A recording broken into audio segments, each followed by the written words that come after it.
Si te gusta el contenido de Mega Man, llegaste al lugar correcto. Ponte cómodo y cómoda y acompáñame mientras vemos a Mega Man Fire Hounds. Sí, un juego en desarrollo.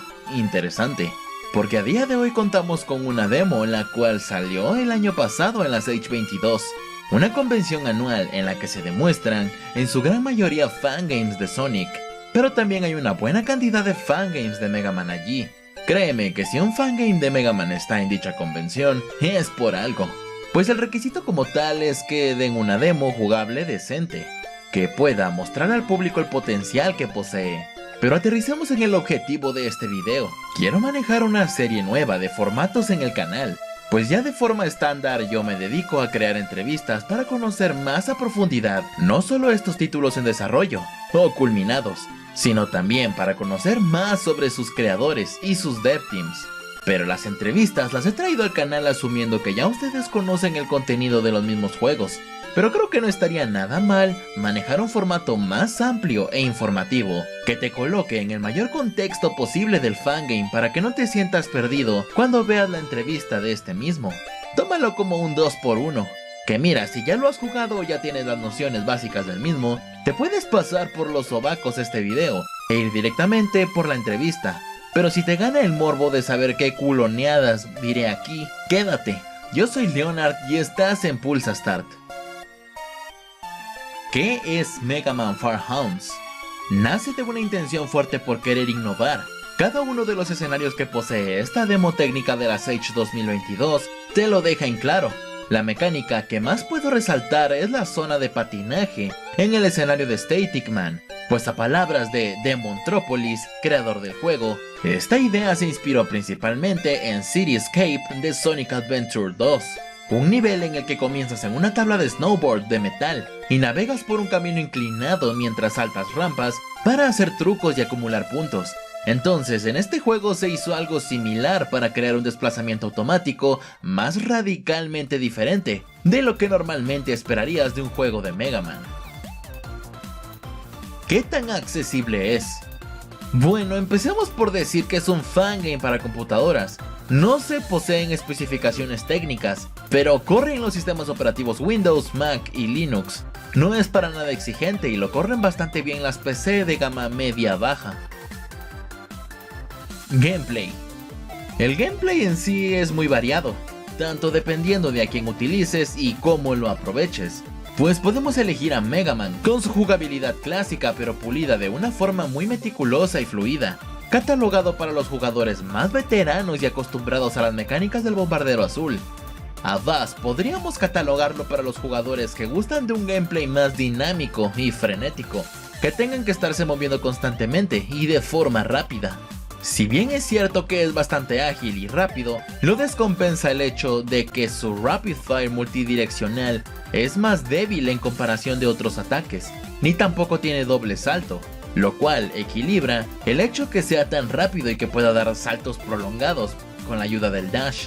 Pues no conviene tanto saltar a lo pendejo con Bass porque debes tomar una buena distancia, precisamente por lo mismo, porque sus ataques continuistas no son tan letales como lo podría ser el Charge Shot de Mega Man por ejemplo, o el de Proto Man. En el juego tiene una mejora comprable que regresa desde Mega Man and Bass, el Hyper Buster, que permite atacar atravesando las paredes como Mega Man y Proto Man. Y por último tenemos a Proto Man.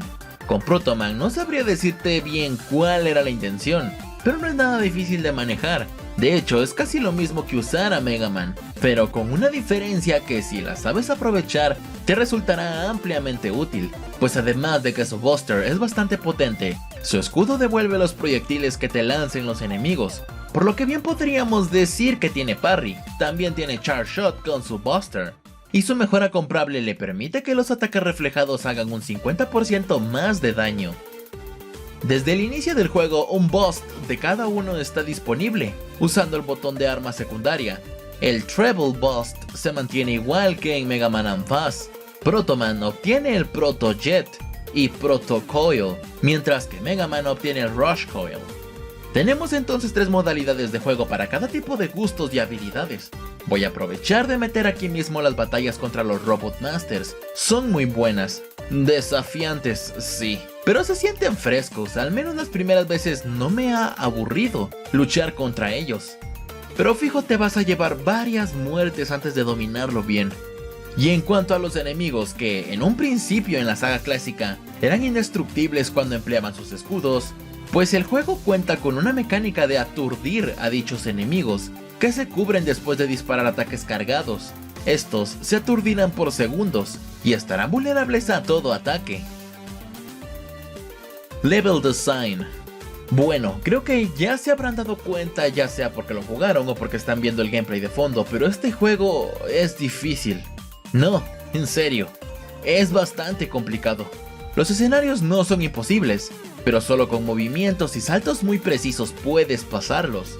A ver, miren, no quiero decir que los más experimentados lo sientan como un gran reto, pero si haces en la actualidad un fangame de Mega Man con una dificultad como esta, limitas el rango de alcance de jugabilidad para el público. En otras palabras, estamos en una época en donde tienes que pensar en algunos jugadores que somos mancos, para que posea mayor accesibilidad. Pero no nos vamos a hacer de la vista gorda tampoco. No puedo ignorar el hecho que la saga clásica se caracteriza por ser hard try. Pero en cuanto a fangames, sí que pueden tomarse más libertades. Así que si quieres un buen reto, que tampoco es el más complicado del mundo, pero que sí está hard try, entonces debes probar sí o sí esta demo.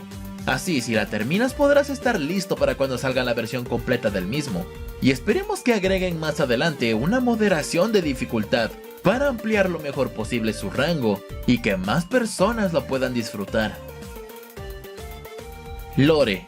Bueno, se ve que es una premisa interesante, más que nada por los Farhounds, que vinieron de un lugar que no conocemos, pues de por sí la saga clásica siempre se ha caracterizado por tener las historias más básicas, incluso más que la saga X, y mira que eso ya es mucho decir.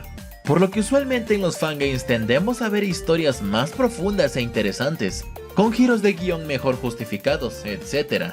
Además, en la entrevista de este fangame se describen las personalidades de ellos, lo cual agrega una gran diversidad. Arte visual. Es un estilo de arte muy bueno, la verdad, es un trabajo meramente profesional. Tiene un potencial poco visto en la saga clásica, ya que a pesar de tener un estilo 8 bits, los sprites se asemejan mucho a los de entregas posteriores como Mega Man 7, 8 o Bass. Es bastante pulido, el estilo de pixel art no se diferencia, pues precisamente este fangame no se promociona por su estilo visual como lo podría ser el fangame Perfect Blue, que su principal factor llamativo es el estilo de pixel art y los colores, por decirlo de alguna forma, sino que Farhounds destaca por el reto que conlleva y el level design que posee. Y quién sabe si por allí nos tengan preparada una sorpresa con el lore. Pero aquí me quiero detener un poco y quiero hacer énfasis en que, al menos para mí, hay ciertos factores que repercutieron en mi jugabilidad. Precisamente en el escenario de Static Man, algunas secciones de su fondo se sienten muy llamativas, pero a un punto que pueden ser distractoras, que puede influir en que no calcules bien la distancia que debes saltar de una plataforma a otra. También me gustaría resaltar la sección del patinaje, es un azul muy fuerte. Al menos yo no logro percibir un tono de opacidad en el mismo. Y súmale que Mega Man es azul, es la receta perfecta para que al menos yo me haya distraído en más de una ocasión recibiendo daño. Quiero aclarar que con esto no estoy criticando al artista en pixel art ni tampoco echándole la culpa al fondo sobre mis fracasos como jugador manco. Pero fue precisamente este escenario en el que mayormente me distraía mucho por su gran variedad de fondos en el escenario.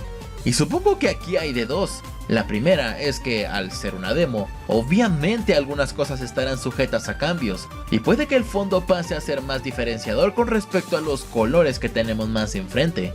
Y la segunda es que nos acostumbremos a base de puro ensayo y error. A fin de cuentas, de eso se trata un Mega Man clásico, de perder tantas veces como no sea posible, para acostumbrarnos al final. Por el resto, todo es perfecto, coherente, con colores llamativos y con buena diversidad. Mi escenario favorito es el de Scorch Woman.